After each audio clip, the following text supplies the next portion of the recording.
नमस्कार दोस्तों, मैं अभिषेक शर्मा एक बार फिर से आपका अपने YouTube चैनल हमारी कोचिंग में बहुत बहुत हार्दिक अभिनंदन और स्वागत करता हूं। जैसा कि हम लोग पढ़ रहे थे, विलियन वाले चैप्टर को हम लोगों ने स्टार्ट किया था। 3-4 लेक्चर हमारे हो चुके हैं। आगे मैंने कहा था आप लोगों को कि जो टॉपिक हमारे बच रहे हैं वो उन टॉपिक 1-2 लेक्चर में हम लोग क्लियर कर लेंगे, ठीक है। तो आज हम लोग बात करेंगे जो अपने पास सेकेंड एंड पार्ट जो होगा इस चैप्टर का, उसके ऊपर बात करने वाले हैं। छोटा सा टॉपिक रहेगा अपना आज का। वो टॉपिक रहेगा स्थिर क्वाथी मिश्रण, जिसका नाम क्या होगा, स्थिर क्वाथी मिश्रण। एकदम डेफिनेशन आपको पूछ लेते हैं, आपको डेफिनेशन ही पूछना है, डेफिनेशन याद रखना है आप लोगों को, ठीक है। बड़ा क्वेश्चन ऐसा नहीं बनता, मैं डेफिनेटली कर दूं आप लोगों को। तो स्थिर क्वाथी मिश्रण क्या होता है? ऐसे मिश्रण जिनका द्रव और वाष्प अवस्था, इन दोनों अवस्थाओं में क्या होता है, अपने पास विलयन का जो संगठन होगा ना दोस्तों, वो क्या रहेगा बताओ, अपने पास समान रहने वाला है। बताओ विलयन का संगठन क्या रहेगा, बताओ समान रहेगा। इन दिस कंडीशन ऐसे जो अपने पास मिश्रण होंगे उन्हें अपन क्या बोल सकते हैं, उन्हें आप लोग बोल सकते हो स्थिर क्वाथी मिश्रण। दोबारा सुन लीजिए एक बार। स्थिर क्वाथी मिश्रण इस प्रकार के मिश्रण होते हैं जिनका द्रव मतलब लिक्विड कंडीशन में और वेपर फेज में, दोनों में क्या होता है, अपने पास जो कंपोजिशन होगा, संगठन होता है, वो क्या होता है, अपने पास आपका समान रहता है। इन दिस कंडीशन ऐसे जो मिश्रण होंगे आप लोग क्या कह सकते हैं, बताओ स्थिर क्वाथी मिश्रण कह सकते हैं। आ रही बात समझ में? दूसरा आप लोगों को पूछ ले यहाँ पर एग्जाम्पल, तो जितने भी अनादर्श विलयन हैं, जितने भी अपने क्या पढ़े हैं बताओ आप लोगों ने, अनादर्श विलयन पढ़े हैं, सबके सब किस में आते हैं बताओ, सबके सब किस में आते हैं अपने पास, स्थिर क्वाथी मिश्रण में आते हैं, है ना। आ रही बात समझ में? सबके सब किस में आते हैं अपने पास, आपका स्थिर क्वाथी मिश्रण में आते हैं। हाँ, तो नेक्स्ट टॉपिक अपना क्या रहेगा वो भी देख लीजिए। स्थिर क्वाथी मिश्रण अपना कंप्लीट हो गया, इसके ऊपर बात करते हैं। इसके बाद अपने पास कौन रहेगा बताओ, विलयन के अणुसंख्या गुणधर्म। विलयन के अणुसंख्या गुणधर्म क्या होता है, पहले दिमाग में ये तो ध्यान रखें अपन, विलयन के अणुसंख्या गुणधर्म होते क्या है, colligative properties of A solution. होता क्या, सुनना। अणुसंख्या गुणधर्म मतलब जो किस पे डिपेंड करेगा बताओ, अपने पास अणुओं की संख्या पर डिपेंड करता है। ऐसे विलयन के गुण बताओ क्या कहलाएंगे, वो कहलाएंगे अणुसंख्या गुणधर्म। एक बार डेफिनेशन और सुन लीजिए आप लोग। किसी विलयन के वे गुणधर्म जो केवल और केवल किसके अणु पर डिपेंड करते हैं बताओ, विलय पदार्थ। विलय पदार्थ जो होंगे, आपका सोल्यूट जो होता है, विलय पदार्थ के अणुओं की संख्या, विलय पदार्थ के अणुओं की संख्या या इनकी मात्रा पर डिपेंड करें, ना कि उस विलय पदार्थ की प्रकृति या उसके आकार पर। दोबारा सुन लीजिए दोस्तों एक बार। अपन ने क्या कहा है, किसी विलयन के वे गुणधर्म जो किस पर डिपेंड करता है बताओ, विलय पदार्थ के अणुओं की संख्या पर डिपेंड करता हो, बिल्कुल करता है। लेकिन किस पर डिपेंड नहीं करता बताओ, विलय पदार्थ के आकार और प्रकृति पर डिपेंड नहीं करता है। इन दिस कंडीशन ऐसे जो विलयन होंगे वो क्या कहलाएंगे बताओ, अपने पास ऐसे जो गुण होंगे उन्हें आप लोग क्या बोल सकते हैं बताओ, विलयन के अणुसंख्या गुणधर्म। इस चैप्टर में हम लोग कितने अणुसंख्या गुणधर्म को अध्ययन करने वाले हैं, मैं बता दो आप लोगों को। हम लोग पढ़ेंगे टोटल, बताओ कितने अणुसंख्या गुणधर्म बताओ, 4 टाइप्स के अणुसंख्या गुणधर्म आप लोगों को पढ़ना पड़ेगा, 4 टाइप्स की कोलिगेटिव प्रॉपर्टीज। नंबर 1 पे आता है अपने पास वाष्प दाब का आपेक्षिक अवनमन।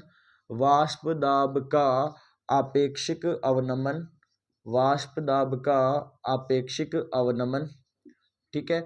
इसके अलावा एक होता है अपने पास क्वथनांक उन्नयन। दोस्तों क्या होगा बताओ, क्वथनांक उन्नयन। मैं इनके नाम से याद करा दूंगा आप लोगों को, देखना अभी।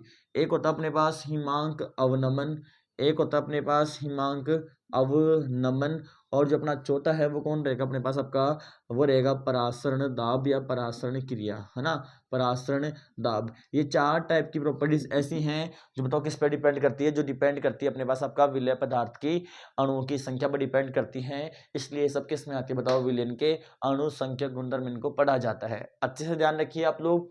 पहला बात करें हम लोग, बताओ किसका, वाष्प दाब का आपेक्षिक अवनमन। चारों को अच्छे से फॉर्मूला बनाऊंगा आज, फिर अपन इस पे क्वेश्चन जो बनते हैं मैक्सिमम जो बने हुए हैं उनको डिटेल से अध्ययन कर लेंगे हम लोग, ठीक है। सुनना, वाष्प दाब का आपेक्षिक अवनमन मैंने आपको लास्ट क्लास में बताया था, राउल्ट का नियम, जो कि अपने पास वाष्पशील विलय पदार्थ के लिए था और एक था अवाष्पशील विलय पदार्थ के लिए। मैंने आपको दोनों के लिए बताया था। तो जो अपने पास अवाष्पशील विलय पदार्थ के लिए जो राउल्ट का नियम था, मैं उसके बाद फिर से लिखना चाहूंगा, सुनना अच्छे से। आप लोगों ने बताया था कि वहां पी टोटल जो आया था अपने पास, वो था पी नोड ए और एक्स ए प्लस आप लोगों ने बताया था, बताओ क्या, P node B X B. आ रही बात समझ में दोस्तों। उसके बाद मैंने आप लोगों से ये कहा था कि आप यहाँ जो अपने पास टोटल वैल्यू इक्वेशन 1 आप लोगों ने पुट किया था, ये गिवन किया था इसको। इसके बाद आप लोगों ने कहा था, बताओ जी, इसके बाद आप लोगों ने क्या कहा था, आपने कहा था कि X A plus X B equals to कितना होता है बताओ 1। तो आप लोगों ने यहाँ से एक्स बी की वैल्यू बताओ कितनी फाइंड की थी, 1 माइनस एक्स बी आप लोगों ने वैल्यू निकाली। और बताओ कहाँ पुट की थी आप लोगों ने, इक्वेशन फर्स्ट में एक्स बी की जगह पुट की थी। आप लोगों ने जब पुट किया था आपको वैल्यू क्या मिला बताओ, P total equals to P nought A X A plus P node B minus P node B X B. ये आपको वैल्यू मिली, ये इक्वेशन अपने को वहां मिली थी, ठीक है। आपने इसको इक्वेशन नंबर 2 भी नाम गिवन किया था। उसके बाद मैं ये बोल रहा हूं कि आप मेरे को ये बताएं कि जब आप अवाष्पशील विलय पदार्थ मिलाएंगे तो बताइए अवाष्पशील विलय पदार्थ मतलब जो वाष्प के रूप में कन्वर्ट ही नहीं होगा, वाष्प दाब लगाएगा ही नहीं। इन दिस कंडीशन क्या होने वाला है बताओ अपने पास, इसका वैल्यू कितना हो जाएगा बताओ अपने पास आपका 0। तो आप 0 वैल्यू पुट करेंगे, बताओ इक्वेशन क्या बन जाएगी आपके पास, पी टोटल इक्वल्स टू क्या हो जाएगा बताओ, P node B minus P node B X P node B बताओ क्या, सॉरी देखो यहाँ पर थोड़ा गलती की है, एक्स ए आएगा तो ये भी अपना सबका एक्स ए रहेगा, सॉरी दोस्तों, ठीक है। तो ये जाएगा P nought B X A. अब आप लोग क्या करिए, P nought B X value को इधर ले जाइए, पी टोटल को आप उधर ले जाइए। बताओ जी क्या मिलने वाला है आप लोगों को, आपको मिल जाएगा P nought B X B को आप इस साइड लेके आओगे तो पॉजिटिव, इधर कौन था आपके पास पी नोट बी, तो आप पी टोटल क्या हो जाएगा अपने पास आपका इधर आके नेगेटिव हो जाएगा। आप लोग यहाँ से एक्स ए का वैल्यू निकालेंगे, बताइए एक्स ए कितना आएगा, P node B minus P total upon बताओ कौन हो जाएगा पी नोड बी। मैंने आप लोगों को एक बात ये भी कही थी, बताओ जी क्या, ये जो इक्वेशन बनी थी आपने इसको इक्वेशन नंबर 3 गिवन किया था और इसको आप लोगों ने क्या कहा था बताओ, वाष्प दाब में अवनमन कहा था आप लोगों ने। बताओ क्या कहा था आप लोगों ने इसको, वाष्प दाब का आपेक्षिक अवनमन आप लोगों ने इसको कहा था। इन दिस कंडीशन देखना, इस इक्वेशन से हम लोग आते हैं, मैंने कहा कि आपके पास जो सोल्यूशन है, जो विलयन है, बताओ वो कैसा हो, अति तनु विलयन हो। बताओ कैसा विलयन हो, अति तनु विलयन हो। और जब आपके पास अति तनु विलयन होगा तो मेरे को ये बताइए आपका जो एक्स ए है वो एक्चुअल में होता कितना है बताओ, N A upon N A plus N B. भाई मैंने ए और बी अपन दो घटक ऑलवेज मान के चलते हैं, तो आप जब मोल फ्रैक्शन निकालोगे किसके लिए बताओ, एक्स ए के लिए, तो वो क्या हो जाएगा, अवयव ए के मोलों की संख्या बटे उस विलयन में उपस्थित सभी अवयव के मोलों की संख्या का योग, ये हम लोग पढ़ चुके हैं, ठीक है। अब देखना, आपने कहा है विलयन बताओ कैसा है, तनु विलयन है। तनु विलयन मतलब इन दिस कंडीशन बताओ Na प्लस Nb, मतलब आपके पास विलय पदार्थ की मात्रा है ही नहीं, वो किसके बराबर हो जाएगी बताओ अपने पास, ओनली और ओनली बताओ किसके बराबर, Nb के बराबर होकर की होगी, हो जाएगी। इन दिस कंडीशन देखना एक्स ए का वैल्यू कितना निकल गया अपने पास बताओ, Na अपॉन में क्या जाएगा बताओ Nb। ध्यान रखें मैंने कंडीशन लगाई, बताओ क्या, Na लेस देन बताओ किससे, Nb से। मेरे को ये बताओ आपका जो Na प्लस Nb का वैल्यू है वो किसके इक्वल हो जाएगा बताओ, Nb। इसका मीन क्या है कि विलयन कैसा लिया आप लोगों ने बताओ, तनु विलयन लिया, इसका मतलब ये है। आ रही बात समझ में, ठीक है। एक्स ए का वैल्यू आपके पास आ गया, आप एक्स ए का वैल्यू यहाँ पुट करेंगे क्वेश्चन 3 में, तो बताओ आपको इक्वेशन क्या मिलने वाली है दोस्तों, इक्वेशन कुछ इस प्रकार से मिलेगी आप लोगों को। देखना एक्स ए का वैल्यू बताओ कितना हो गया अपने पास, एन ए अपॉन में क्या हो गया बताओ, एन बी इक्वल्स टू, बताइए क्या था अपने पास, P node B minus P total upon में पी नोड बी।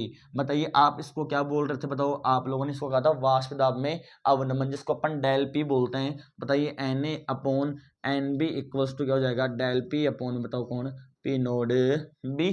अब एन ए एन बी का वैल्यू आप पुट कर दीजिए, बताओ एन ए कितना होता है, डब्ल्यू अपॉन में एम ए मल्टीप्लाई बताओ क्या हो जाएगा, एन बी कितना होता है अपने पास, डब्ल्यू बी मल्टीप्लाई बताओ ऊपर चला जाएगा तो क्या हो जाएगा, M B equals to del P upon में क्या बताओ, पी नोड बी। आपको फाइंड क्या करना है, आपको फाइंड करना है बताओ कितना, एम ए फाइंड करना है, तो एम ए को बेस दो उधर डिवाइड में, तो बताओ किस में चला जाएगा अपने पास आपका, मल्टीप्लाई में। बताओ क्या हो जाएगा, एम ए इक्वल्स टू, बताओ जी इधर कौन कौन था आपके पास, डब्ल्यू ए मल्टीप्लाई बताओ क्या अपने पास, एम बी डिवाइड में बताओ कौन रहेगा अपने पास, डब्ल्यू बी, और मल्टीप्लाई में बताओ कौन आएगा अपने पास, डेल पी, और ऊपर कौन रहेगा अपने पास आपका पी नोड बी चला जाएगा। ये जो फॉर्मूला आपको मिलेगा वो जगह बताओ क्या अपने पास, ये फॉर्मूला हो जाएगा बताओ किसके लिए, वाष्प दाब का आपेक्षिक अवनमन के लिए। आई बात समझ में दोस्तों, ये हम लोगों ने फॉर्मूला डिराइव कर दिया है। इसी प्रकार से हम लोग बात करेंगे बताओ किसके लिए, सेकंड जो होगा क्वथनांक उन्नयन। हाँ तो देखिए आगे नेक्स्ट हम लोग बात करने वाले हैं दूसरा जो अपने पास कॉलिगेटिव प्रॉपर्टी होगी, अनुसंख्यक गुणधर्म, जिसका नाम क्या होगा, क्वथनांक उन्नयन। इसके अलावा बताओ तीसरा कौन अपने पास, हिमांक अवनमन। दोनों को साथ में क्यों लिखा है दोस्तों, अभी पता चल जाएगा आप लोगों को, सुनना अच्छे से। क्वथनांक उन्नयन, उन्नयन मतलब क्या होता है बताओ अपने पास आपका, वृद्धि, अच्छे से पता आप लोगों को। और अवनमन मतलब क्या होता है बताओ अपने पास आपका कमी। बस अपना काम हो गया, इतना ही तो बताना अपने को। अब सुनना, हम लोग बात करें क्वथनांक मतलब क्या होता है। क्वथनांक होता है किसी द्रव का वह निश्चित ताप जिस पर उस द्रव का वाष्प दाब वायुमंडलीय दाब के बराबर हो जाता है, उसे हम लोग क्या बोलते हैं, उसे हम लोग बोलते हैं उस द्रव का क्वथनांक। जैसे कि 100 डिग्री सेल्सियस पर पानी का जो क्वथनांक पानी का जो वाष्प दाब होता है वो किसके बराबर हो जाएगा बताओ, वायुमंडलीय दाब के बराबर हो जाएगा। तो पानी का जो अपने पास बॉइलिंग पॉइंट था वो कितना हो गया बताओ अपने पास 100 डिग्री सेल्सियस। मतलब 100 डिग्री सेल्सियस पर जो पानी था ना वो किसका, उसका जो वेपर प्रेशर था वो किसके इक्वल हो गया बताओ, एटमॉस्फेरिक प्रेशर के इक्वल हो गया। आई बात समझ में। अब सुनना इस बात को अच्छे से। मैंने कहा अपने पास ओनली एंड ओनली बताओ कौन था, अपने पास था बताओ कौन, अपने पास पानी था, जल था। तो इस पानी का जो प्योर कंडीशन में अपने पास बताओ क्या माने हम लोग, क्या मान ले बताओ, टेम्परेचर माने T nought B. T nought B क्या है, बॉइलिंग पॉइंट ऑफ, और जब भी नोड लगता है तो हम लोग क्या बोलते हैं, प्योर कंडीशन बोलते हैं। तो शुद्ध अवस्था में विलय का वाष्प दाब। मेरे को ये बताओ इसका जो वाष्प दाब है वो, इसका जो बॉइलिंग पॉइंट है वो कितना बताओ, 100 डिग्री सेल्सियस है दोस्तों, जो कि टी नोड बी हो जाएगा। और मेरे को ये बताओ कि मैंने इसमें क्या डाल दिया बताओ, ग्लूकोज डाल दिया आप लोगों ने इसमें, आप लोगों ने इसमें चावल डाल दिया, कुछ भी डाल दिया। तो इन दिस जो कि अवाष्पशील विलेय पदार्थ होगा, ठीक है, अरे बात समझ में। तो मेरे को ये बताना अच्छे से, आपने जब इसमें कुछ भी डालोगे विलेय पदार्थ तो इसका बॉइलिंग पॉइंट इंक्रीज होगा या डिक्रीज होगा, ऑब्वियसली इंक्रीज ही होगा। सही बात है कि नहीं है, बॉइलिंग पॉइंट वाटर क्या हो जाएगा बताओ, इंक्रीज हो जाएगा। सुनना मेरी बात को, जैसे आप किसी विलय पदार्थ को इसमें डालोगे, इन दिस कंडीशन बताओ विलय प्लस विलायक क्या बन जाएगा बताओ, विलियन। और मैंने विलियन का जो बॉइलिंग पॉइंट था वो कितना मान लिया बताओ, मैंने टीबी मान लिया। अब आप मेरे को बताओ कि ये पानी फिर से क्या 100 डिग्री सेल्सियस पे बॉइल हो जाएगा क्या, नहीं होगा, पानी नहीं बना अब ये क्या बन गया, विलियन बन गया। बताओ किसका, ग्लूकोज का जलीय विलियन। आ रही बात समझ में, किसी भी अवाष्पशील विलय पदार्थ का जलीय विलियन आप लोगों ने बना दिया। तो मेरे को ये बताओ क्या ये बॉइलिंग पॉइंट वही रहेगा या इंक्रीज होगा डिक्रीज, ऑब्वियसली क्या होने वाला है बताओ अपने पास आपका इंक्रीज। मतलब टी नोड भी ज्यादा हुआ या टीबी, तो आप लोग क्या कहेंगे बताओ सर, टी नोड भी ज्यादा, मतलब टी नोड भी माइनस क्या आ जाएगा बताओ अपने पास, सॉरी टीबी के अपने पास आपका ज्यादा है तो फॉर्मूला क्या हो जाएगा, TB minus T nought B. ये क्या आ जाएगा अपने पास आपका डेल्टा टीबी। कुछ बात समझ में है कि नहीं बताओ, ज्यादा कौन था अपने पास, टीबी। भाई ये 100 डिग्री सेल्सियस पे बॉईल हो रहा था पहले तो पानी, अब पानी बताओ कितने पे बॉईल होगा अपने पास आपका, 110 डिग्री सेल्सियस, 102 डिग्री सेल्सियस पे क्या होगा, बॉईल होगा। आ रही बात समझ में। बस अपना काम हो गया, क्वेश्चन नंबर 1 नाम दे दो। मैं पूछूं आप लोगों को, राउल्ट के नियम से एक चीज होती है क्या, delta TB directly proportional to बताओ किसके, स्मॉल एम मोलल, ताकि बताओ क्या होता है, समानुपाती। तो मेरे को बताओ डेल्टा टीबी इक्वल्स टू क्या आ गया, K B dot small M. Small M क्या होती है बताओ, मोललता अपने पढ़ा, बताओ क्या पढ़ा था, W A upon M A multiply W B. और डब्ल्यू बताओ किस में हो, ग्राम में हो, तो 1000 से गुणा भी अपन कर देते हैं। ये फॉर्मूला अपने पास था क्या, ये यहाँ पुट कर दो। तो बताइए delta T B equals to क्या आ जाएगा दोस्तों, K B dot W A upon में M A multiply W B in gram. और बताओ मल्टीप्लाई किससे कर देंगे अपन इसको, बताओ 1000 से। तो ये जो फॉर्मूला बनेगा अपने पास वो किसके लिए आ जाएगा बताओ, वो आ जाएगा डेल्टा टी बी का फॉर्मूला आ जाएगा क्वथनांक उन्नयन का, जो कि आपको एग्जाम में क्वेश्चन पूछता है। न्यूमेरिकल से कल करवा दूंगा हम आप लोगों को, ठीक है, एक साथ एक ही सबके एक साथ। अब बात करें हिमांक अवनमन।